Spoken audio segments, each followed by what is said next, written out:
Ano na naman kinalaman ni Carla dito sa pag-inom ko?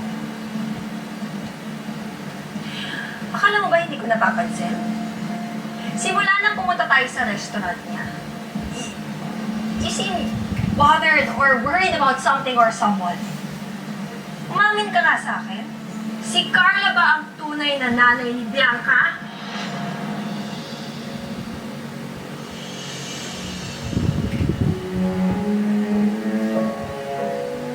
Edgar, umamin ka sa akin. Sagutin mo ako! Oo!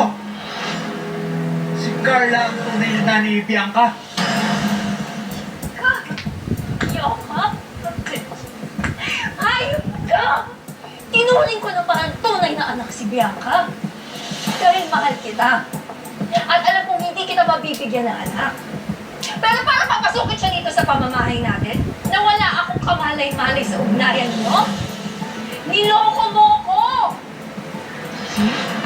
Tingnan mo? Overreacting ka. Kaya hindi ko sinabi sa'yo. Kaayop ka, manluloko ka! Kaya pala alam niya na dinakdakan ng paborito mong pagkain. Ano? Mahal mo pa rin ba siya? Hindi pa ba sapat yung ginawa mo? Hindi pa ba sapat na pinili kita at iniwan ko siya kahit buntis na siya? Hindi pa ba sapat ng lahat yun? Hindi! Dahil niloko mo ako, hayop ka! Manluloko ka, hayop ka! Tigil ka na! Tigil ka na! Tigil ka na!